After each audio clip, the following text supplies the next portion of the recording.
오늘 계속해서 출애굽기 35장을 간략하게 살펴보도록 하겠습니다. 35장 1절입니다. 출애굽기 35장 1절이요. 모세가 이스라엘 자손 온 후종을 함께 모으고 그들에게 말합니다.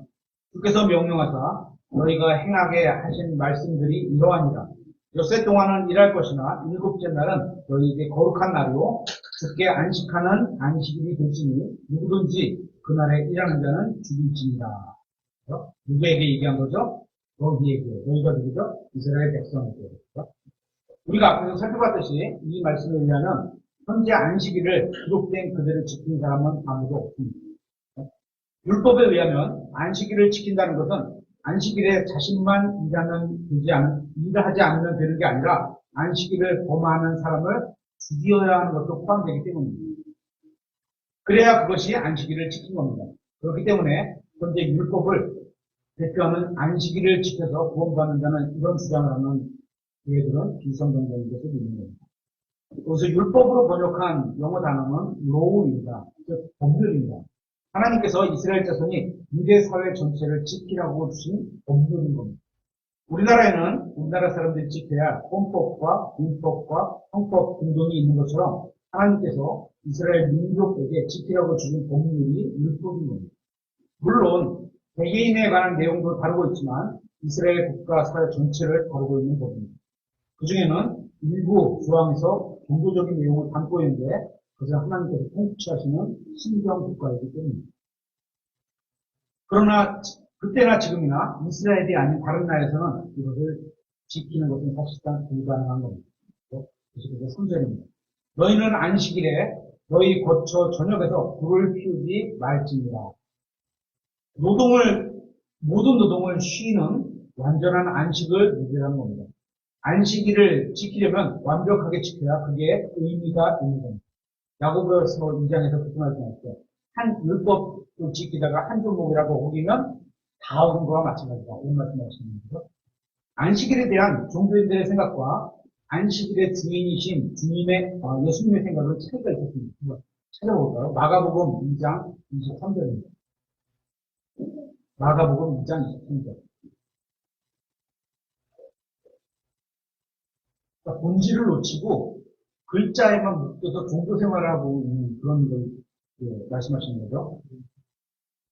글자를 어기라 이런 얘기가 아닙니다. 그죠? 당연히 우리는 글자를 믿는데 그 글자에만 묶여가지고 종교 생활하는 건 안 된다는 거예요.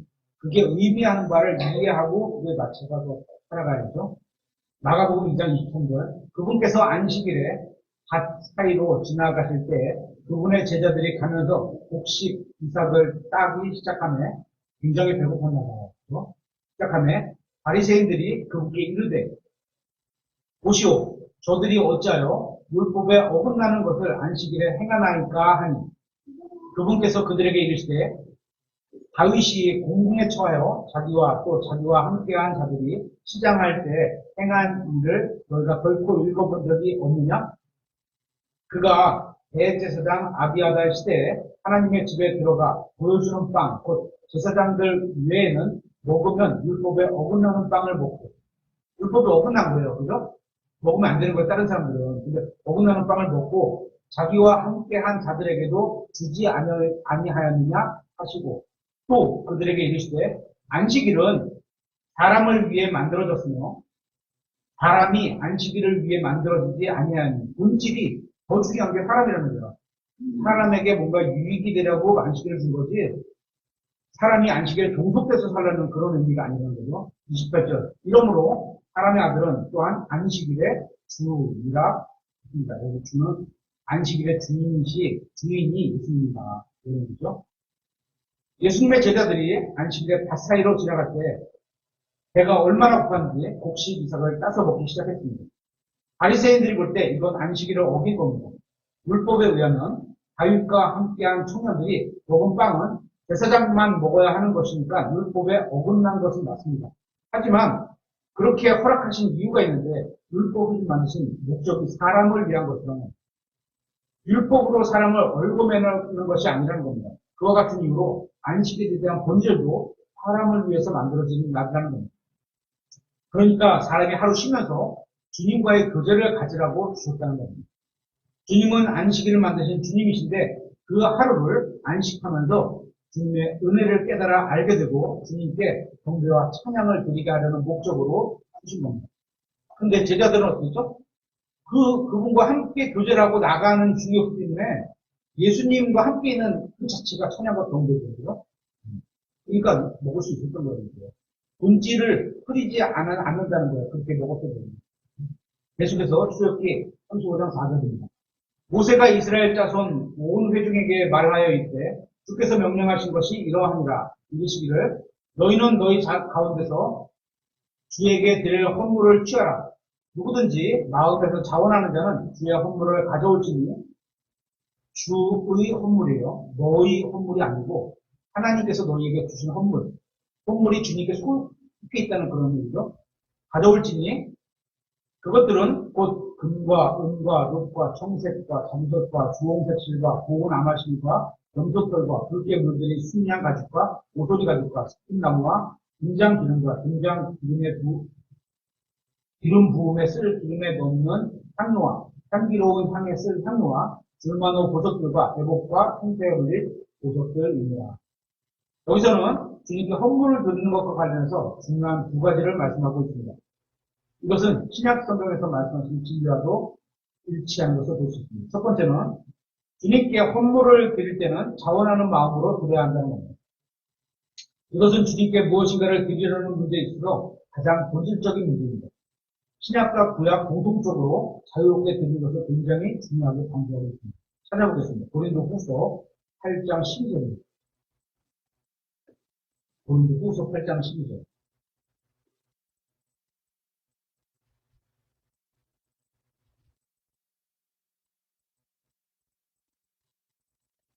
먼저 자원하는 마음이 있어야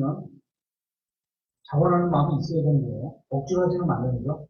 사람이 갖지 아니한 것이 아니라 자원하는 마음이 있어야 되고 하나님께서 주신 것이 있어야 되고, 그죠? 가진 것에 따라, 네가 갖고 있는 것에 따라요. 가질 것이 아니에요. 앞으로 주실 걸 믿고 내라. 성경적이지 않아요. 그분이 그렇게 믿는다는 건 탓하진 않겠지만 성경적이진 않아요. 가질 것은 아니에요. 가진 것에 따라 주께서 그것을 받으시리라. 가질 것을 받으시리라 했지 않았어요. 그러니까 대출 받아서 내가 이건 합당하지 않은 거죠. 저는 하나님께서는 우리가 억지로 섬기는 것을 원하지 않으십니다. 정말로 내가 좋아서 주님을 사랑해서 자원함으로 해야 그게 의미가 있다는 겁니다. 누군가가 협박을 한다거나 그래서 날 좋아하게 됩니다. 그럴 수 있잖아요.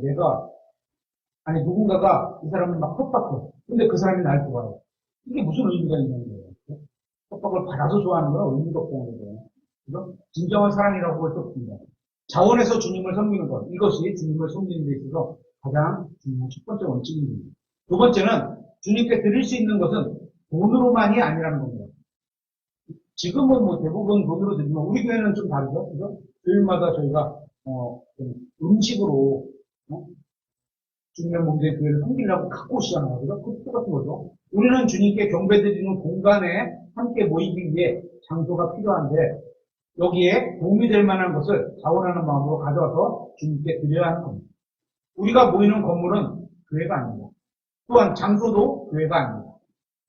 교회 예배당은 하나님께서 사시는 집이 아닙니다. 그죠? 신약 성도의 몸이 교회인 거죠. 그죠? 몸 하나가 교회는 아니고요. 몸들이, 그러니까 성도들이 교회지 성도 하나를 교회라고 하시진 않아요. 그죠? 주님께 경배드리기 위해서 성도들이 모이는 장소는 교회가 아닙니다. 성막도 마찬가지입니다. 그러면 왜 성막이 필요했을까요? 하나님을 만나고 그분을 섬기는 사람들이 함께 모일 장소가 필요했기 때문입니다. 건축 자재를 가져온 사람들이나 내부를 장식할 금을 가져온 사람들 모두 성막에 필요한 것을 가져온 겁니다. 하나님께 경배드리기 위해 필요한 장소를 위해서 자신의 재물을 가져와 드리는 것은 절대로 낭비가 아닙니다. 우리는 다양한 것을 주님께 드려서 주님을 섬길 수 있습니다. 헌금을 드려서, 우리 보통 헌금이라고 해서 돈을 드리잖아요. 그래서 그렇게 할 수도 있고, 그에 필요한 것을 채우는 것도 주님께 드린 것이고, 필요한 물품을 들여서 그의 필요를 채우는 것도 주님께 드린 겁니다. 또한 자신의 재능을 들여서 그의 필요를 채우는 것도 주님께 드린 겁니다. 지난달 말에 저희가 교회 대청소하면서 안에 소리도 하고 막 그래서 우리 다 그죠? 뭐 노동이라고 할까? 노동이라면 좀 표현이 이상한가? 우리 몸을 들여서 헌신하고 이렇게 뭘 이렇게 만들고 막 그랬잖아요. 그죠? 고수하고 이랬던 것들은 다 드리는 겁니다. 우리가 주님께 드릴 마음만 있다면 주님께 무엇인가를 드릴 수 있는 방법은 다양합니다. 그죠? 액수가 중요한 것도 아니고, 그죠? 그래서 가끔, 홍도 보면, 이제, 난 장난이라고 생각하지 않거든요. 아이들이 이제 10원짜리 막 이런 것도 넣어요. 그래서 근데 그것도, 그게 어떤 의미로 하나님께서 받으신 거 우리가 모르니까 다 적는 거야. 10원, 20원, 다 일일이 다 적어가지고, 다 쓰는 거예요. 출애굽기 35장 10절 보겠습니다. 너희 가운데 마음이 지혜로운 모든 자는 와서 주가 명령한 모든 것을 만들지니 곧 성막과 그것의 장막과 덮개와 벌새들과 널판지들과 가로막대들과 막대기들과 기둥들과 밑받침들과 배와 그것의 막대들과 구민의 자리와 가리는 휘장과 산과 그것의 막대들과 그것의 모든 기구와 보여주는 빵과 또한 빛을 내는 분잔대와 그것의 뒷분과 분잔들과 등불 기둥과 분향재단과 그것의 막대들과 기름 부음에 쓸 기둥과 향기로운 향과 성막 입구 문에 거는 현수막과 번제 헌물 재단과 그것의 녹금을 덕자와 막대들과 모든 기구와 물두멍과 그것의 받침과 뜰의 현수막들과 그것의 기둥들과 그것의 밑받침들과 뜰 문의 현수막과 성막의 말뚝들과 뜰의 말뚝들과 그것의 줄들과 성소에서 섬기기 위하여 입는 순금의 예복들 곧 제사장의 직무를 섬길 때 입는 제사장 아론의 거룩한 의복들과 그의 아들들의 의복들이라 하셨느니라 합니다. 우리는 앞에서 성막에 필요한 기물들에 관한 내용을 살펴봤습니다. 이러한 것들은 모두 주님께서 말씀하신 대로 만들어야만 합니다. 그래서 내가 생각대로 내가 이게 더 이쁜데 이런 거 안 돼요. 이러한 것들을 만들기 위해서는 많은 재료와 노동과 수고가 필요합니다. 주님께 경배를 드리고 교제를 나누기 위해 위한 장소를 만들기 위해서는 이러한 많은 재료와 수고가 필요한 겁니다.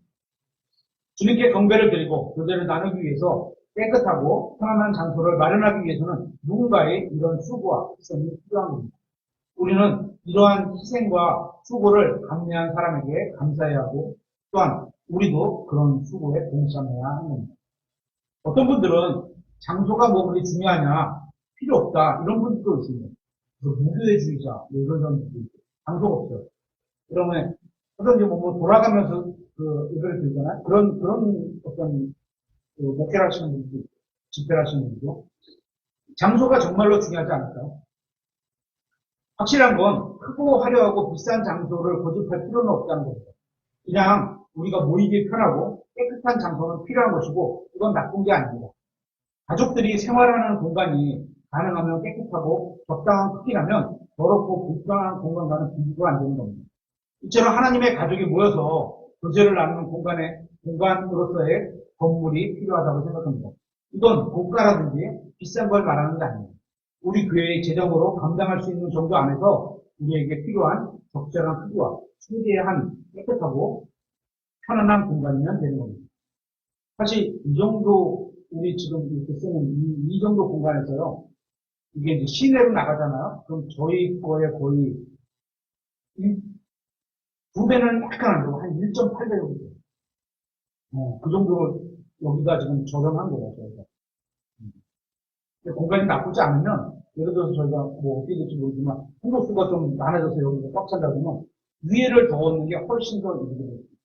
그러니까 이거 준비하면서 한번, 그, 4년 전에 부동산 가격으로, 제가 만약에 건물 7, 8층 되는 상가 중에서, 보통 4, 5, 6층, 7층 꼭대기 말고, 그 중간 4, 5, 6층 여기가 상가 건물 중에 제일 싸거든요. 그래서 학원들이 거기 많이 들어가 있는데, 거기에 이제 하나를 저희가 요만큼 먼저 얻었다고 생각을 해요. 그래서 그 분양 가격을 지금 대충 4.5%로 계산하니까 월 150만 원 나와요. 저희 우리 이거 얼마 내는지 아시죠? 절반이죠, 거의. 그 정도예요. 그러니까 사는데, 그것도 은행에서 대출받아서 내는 그 이자가 그렇게 150만 원이 가지고 있어요. 이게 상대적으로 많이 저렴한 거구나, 진짜. 그렇죠. 우리 교회가 교회 재정으로 감당할 수 있는 정도 안에서 필요한 크기, 깨끗한 정도면 되는 겁니다. 그렇기 때문에 저는 교회 예배당이 어느 정도 중요하다고 생각합니다. 없는 돈을 억지로 만들어서 어떻게 하라는 게 아닙니다. 뭐, 어떤 교회는, 예를 들어서 집사님들, 보증을 써갖고 대출이 있어서 교회가 헌금으로 그 대출금을, 왜냐하면 교회 자체, 건물 자체들은 대출이 그렇게 많이 안 되거든요. 보통 한 50%, 이 정도밖에 안 되거든요. 그러면 나머지 건들은 돈이 한계가 있잖아요. 그죠? 그러니까, 이걸 잘했다 못했다 이런 얘기 드린 거 아니에요. 이걸 자원하는 마음으로 하셨으면 난 잘했다고 생각해요. 하지만 그렇게 해갖고 돈을 이제 마련해서 하는 교회들도 있었거든요. 저희랑 가까운 교회도 있었어요. 근데 어쨌거나 그렇게 이렇게 억지로 돈을 만들어서 이런 얘기가 아닙니다. 그죠? 하나님의 가족으로서 함께 모여서 말씀을 배우고 기도하고 교제를 나누고 음식을 먹고 이것들도 중요하기 때문에 그럴 만한 적당한 장소가 필요합니다. 교회는 이것을 위해 헌금을 걷고 또 저축을 해서 돈을 사용하는 건 잘못된 것이 아니라고 생각합니다. 하지만 형편에 맞지 않게 과도하게 지출하는 것은 잘못된 겁니다. 만약에 여기다가 우리가 인테리어를 빵빵하게 해갖고 보증금보다 더 많은 인테리어 갖고 이게 막 샀다고 생각해 보세요. 그러면 저는 그거 감당도 어려워요. 돈이 없으니까. 이제 지난번하고 지난주도 그렇고 지지난주에 두 성도님께서 각자가 목소리가 우리가 뜨잖아요. 오디오를 이렇게 녹음하면 목소리가 뜨잖아요. 그래서 그걸 이제 찾아보려고 지금 일주일째 찾고 있는데 아직 답을 못 찾았는데 있을 수는 있을 것 같아요. 근데 저희가 이제 그렇게 이제 뜨게 할 수밖에 없는 형태라 현재 저희가 이제 스마트폰으로 하잖아요. 마이크를 이걸로 입력해서 스마트폰에다 바로 꽂아서 그게 같이 한 번에 들어가면 목소리가 뜨지 않고 이렇게 명확하게 딱 들어가는데 지금은 이 마이크 소리에서 스피커로 나오는 소리하고 지금 녹음하고 있는 이 위에 있는 이 마이크로 들어가는 소리가 두 개가 소리에 시간차가 있는 거예요. 그러니까 이렇게 들어가는 거예요. 그러니까 약간 뜨는 거거든요. 처음에 저 여기 예배당 이사 올 때 어떤 분이 이제 금적을 하나 내주셨어요. 결혼하게 해보자 해갖고. 근데 저희가 감당할 수 있는 범위가 너무 거예요. 카메라 하나 조그만 거 사야죠. 그 다음에 거기에 맞는 컴퓨터도 저렴한 거 하나 사야죠. 또 뒤에 이렇게 영상 이렇게 만드는 거 사야죠. 설치해야죠. 그랬더니 400만 원은 훌쩍 넘어가는 거예요. 저희는 감당할 수 없다고 생각을 하는데 지금도 마찬가지예요.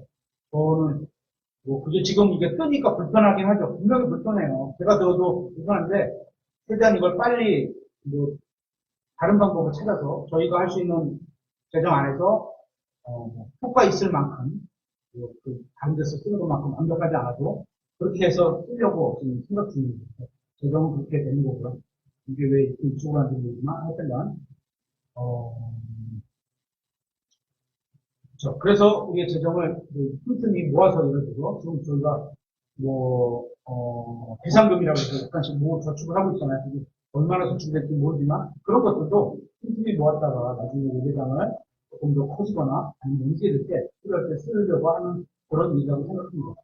이런 생각은 우리 가족이 사는 집도 마찬가지라고 생각합니다. 우리는 더럽고 불편한 집에서 살기 원하지 않습니다. 저는 가능하면 깨끗하고 적당한 크기의 집에서 가족들이 모여서 생활하는 공간으로서의 집이 필요하다고 생각합니다. 꼭 이래야 된다 이런 건 아니죠. 그렇죠? 편안한 장소에서 나와 가족이 편안하게 쉬고 또 다음날 나가서 일하고 또 다시 돌아와서 쉬고 그런 장소가 필요하다고 생각합니다. 그래서 집이 필요하다고 생각하는 겁니다. 하지만 고가의 주택이나 비싼 아파트 이런 걸 바라는 건 아닙니다. 자신의 한도 내에서 나에게 필요한 적절한 크기와 깨끗하고 편안한 집을 찾으면 됩니다. 이것을 위해 저축을 하고 원리금을 갚을 정도 능력 안에서 대출을 받을 수 있잖아요. 예수님께서 그거를 땅에다 묻지 말고 은행에다가 넣어서 이자를 받으라 이런 얘기잖아요. 은행에다 넣고 이자를 받는 것, 대출을 받는 것도 마찬가지라고 생각을 하거든요. 갚을 수 있는 범위 내에서 활용할 수 있다고 생각하거든요. 갚을 능력 안에서 어느 정도 대출로 필요할 수도 있고 이렇게 가족이 편안하게 쉬고 교제하기 위한 공간으로서 집을 위해 돈을 쓰는 것은 잘못된 것이 아니라고 생각합니다. 교회는 영적인 모임이니까 건물 공간이 중요하지 않다고 말하는 사람들도 있는데요. 그런 분들은 어떤 면에서 유선자라고 생각합니다. 자기 집을 사서 자기 가족이 소유하고 그 안에서 생활하면서 교회는 그다지 중요하게 여기지 않는지 교회는 건물이 필요하지 않다는 겁니다.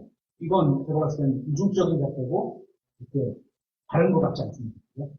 예배로 모이는 장소를 청소하고 식사를 준비하고 찬송가를 정리하고 고장난 것을 고치는 이런 모든 것은 모두 주님께 무엇인가를 바치는 믿음의 행위라고 생각합니다.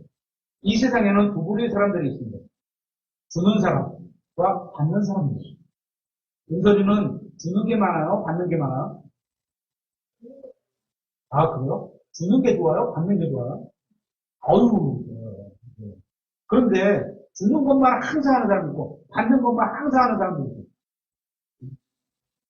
하지만 이 두 사람 중에 누가 더 복된 사람인지 아십니까? 한번 확인해 보겠습니다. 사도행전 20장 35절입니다. 20장 35절.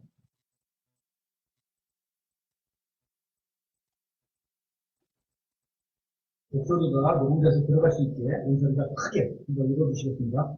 사도행전 20장 35절. 시작.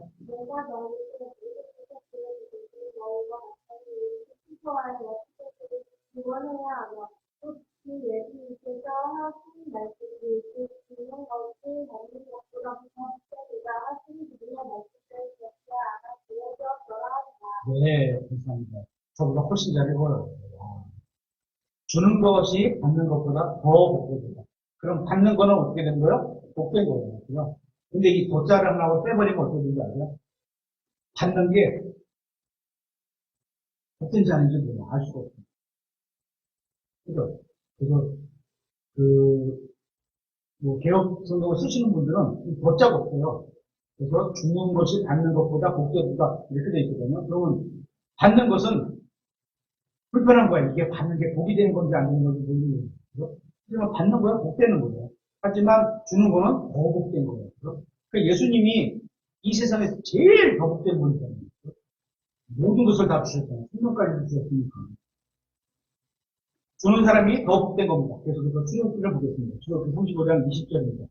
이스라엘 자손 온 회중이 모세의 얼굴 앞에서 떠났다가 그들 즉 마음에 감동을 받아 모든 자와 감동을 받은 모든 자와 영으로 자원하게 된 모든 자가 오고 영으로 이건 다른 표현을 하면 마음으로 이런 표현으로 이해하실 수 있고요. 된 모든 자가 오고 그들이 회중의 성막 작업과 그분을 섬기기 위한 모든 것과 거룩한 의복들을 쓰도록 주의 헌물을 가져왔으니 이것은 하나님께서 자신의 일을 어떻게 이루시는지를 잘 보여주는 말씀입니다.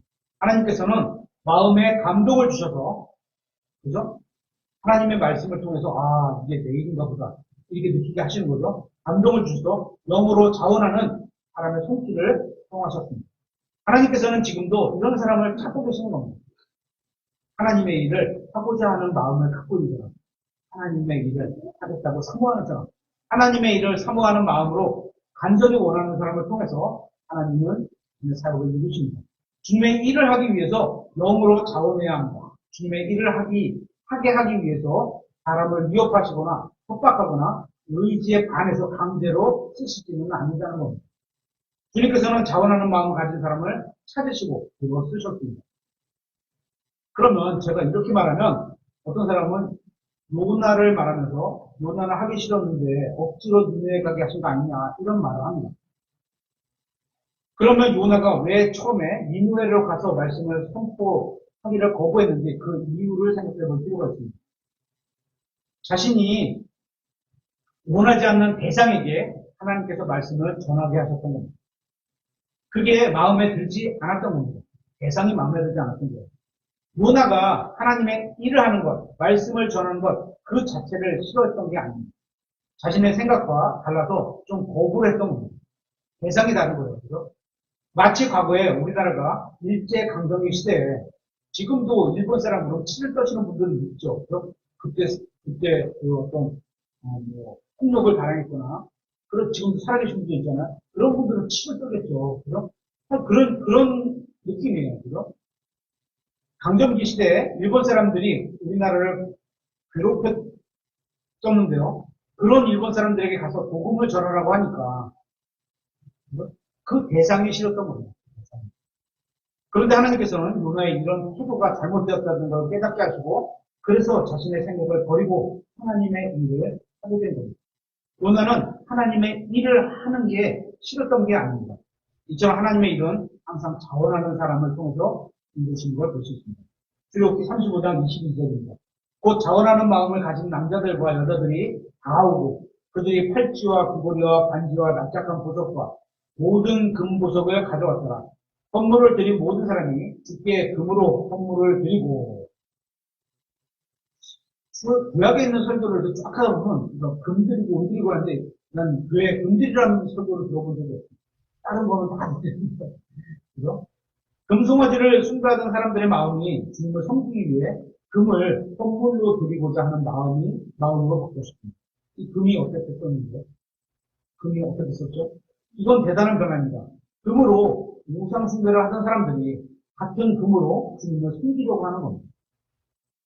그러니까 금처럼 같은 것으로 어떤 경우에는 죄를 지을 수 있고 어떤 경우는 주님을 섬길 수도 있는 겁니다.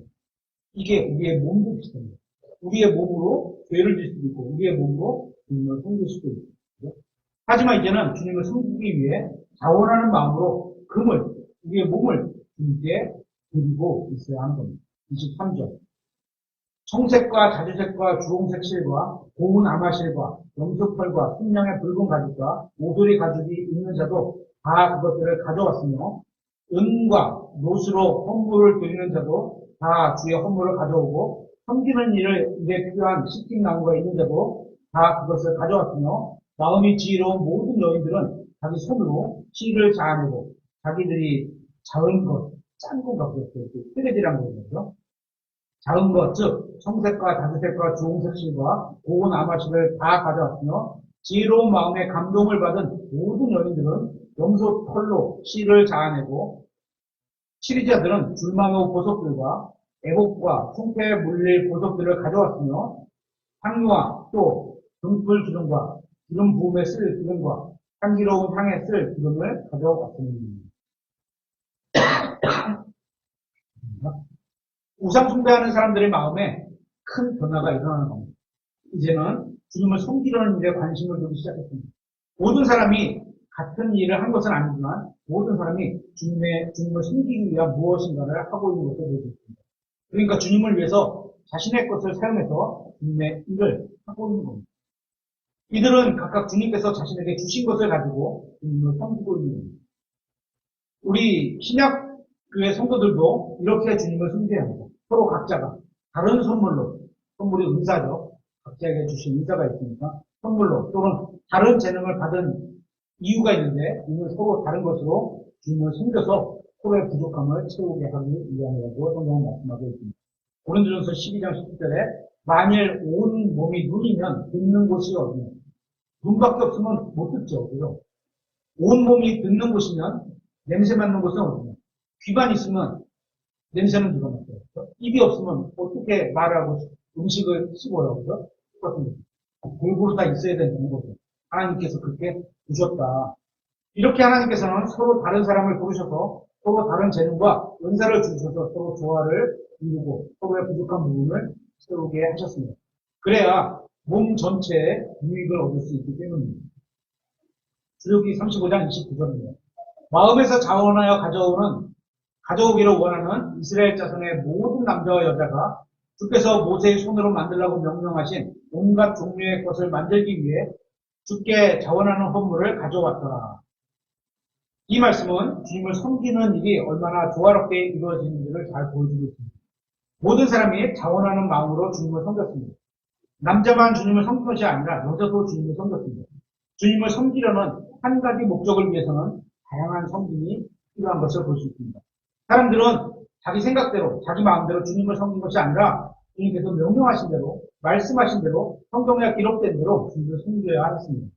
그러면서 주님을 섬기기 위해 필요한 가장 중요한 방법으로 마음에서 자원하는 것과 마음의 감동을 반복해서 말씀하고 있습니다. 성경은 백성들이 주님을 섬기기 위한 자격에 대해서 몇 가지를 말씀하고 있는데요. 첫째로 이들이 이집트에서 어린 양의 피로 구원을 구속을 받았다는 겁니다. 구원받은 사람이 주님을 섬길 수 있다. 둘째, 이들은 무엇인가를 행하라고 주님께 명령을 받았습니다. 우리도 있죠. 서로 사랑하라.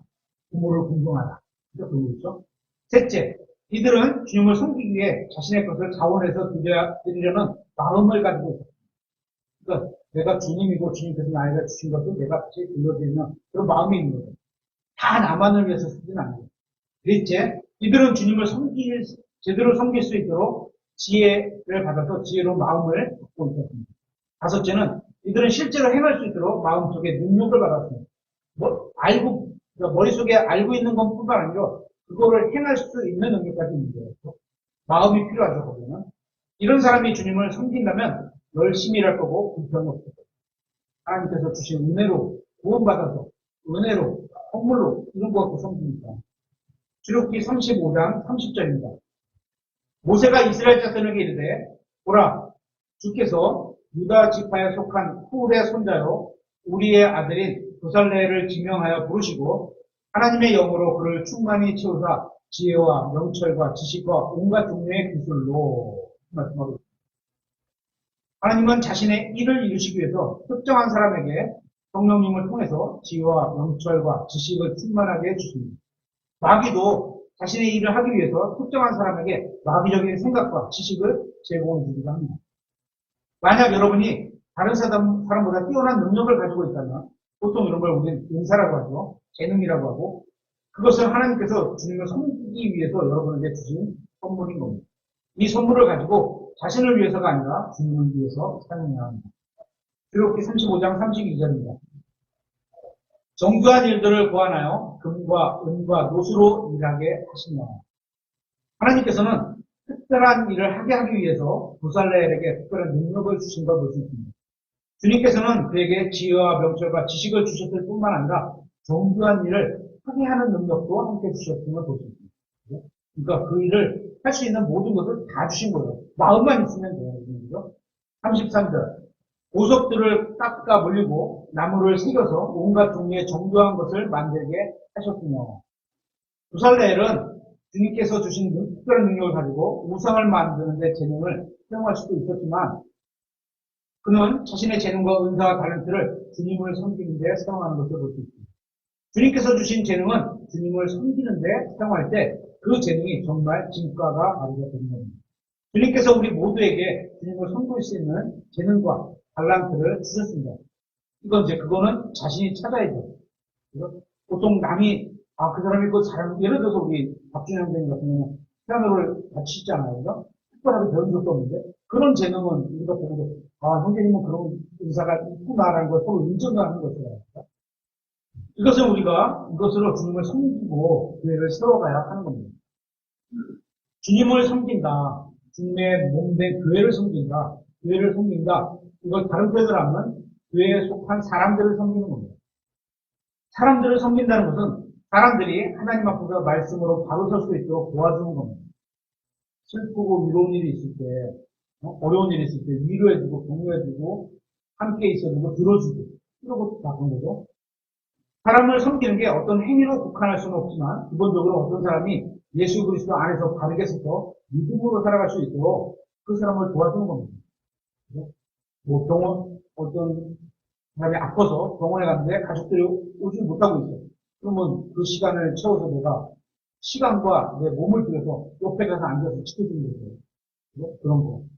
또 필요하다면 음료수도 쓰다가 제공해 주시는 그 많은 돈을 하나님께 쓰는 거죠. 그런 거죠.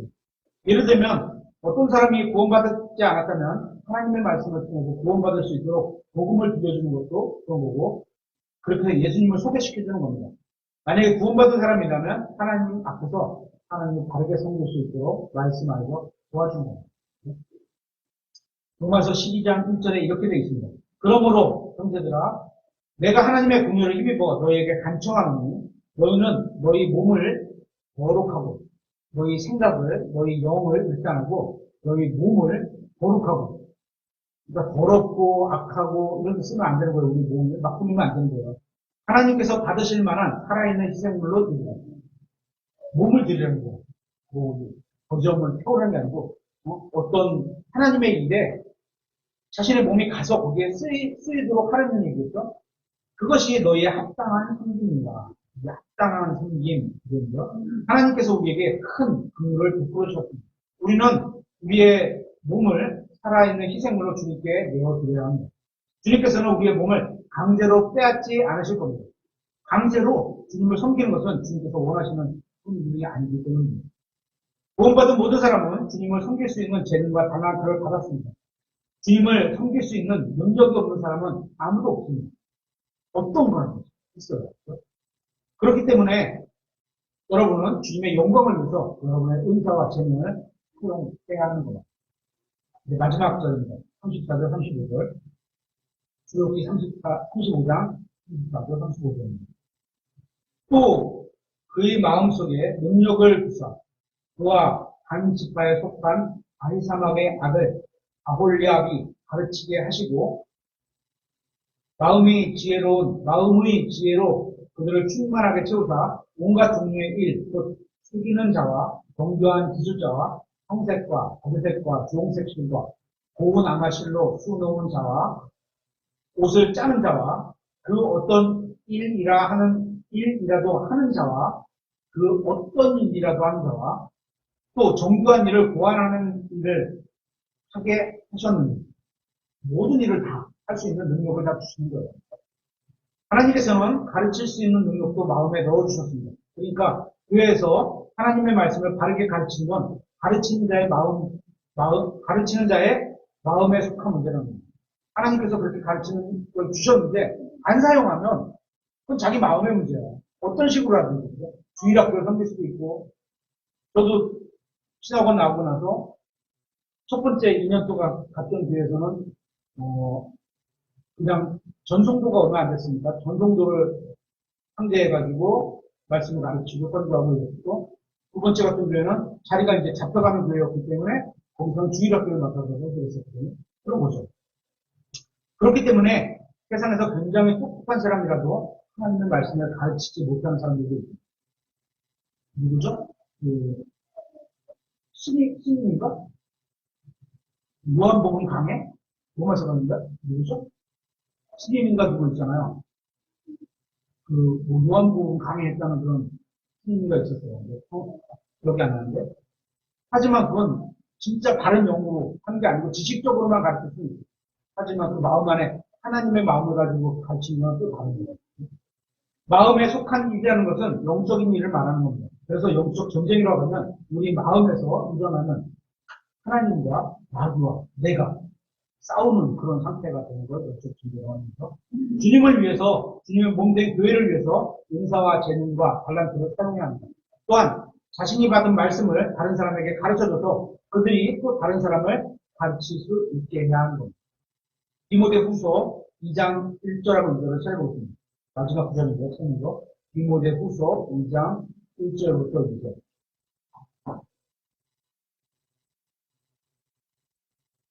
여기에 보면 말씀을 배워서 다른 사람들을 또 가르치다가 이렇게 하게 하라 이렇게 되어 있거든요. 1절부터요. 디모데후서 2장 1절. 그러므로 내 아들아 너는 그리스도 예수님 안에 있는 은혜 안에서 마음을 강하게 할 필요가 있나 보죠. 그죠? 그런 일이 벌어지나 보죠. 하게 하고 내가 많은 증인들 가운데서 내게 들은 것들 바울을 통해서 디모데가 들었어. 그죠? 바로 그것들을 신실한 사람들에게 디모데가 첫 번째 감독이 되면서 그 교회에 가서 신실한 사람들에게 맡기라. 들어서 배운 거를 그들에게 가르쳐서 맡기라 이런 얘기예요. 우리도 마찬가지예요. 그들이 또한 다른 사람들을 가르칠 수 있습니다. 한마디로 나보다 성경을 잘 모르는 사람들에게 말씀을 가르칠 수 있어야 한다는 겁니다. 그래서 앞으로 저희 교회도 제가 계획으로는 형제님들이 돌아가면서 가끔씩 성경을 가르치는 시간을 갖는 것도 계획하고 있습니다. 뭐 당장 올해 내년 이렇게 하진 않겠지만 또 내년도 될 수 있고요. 어쨌거나 되는 대로 시간을 한번 가져서 이런 시간을 가지려고 계획 중입니다. 오늘은 여기까지 보도록 하겠습니다.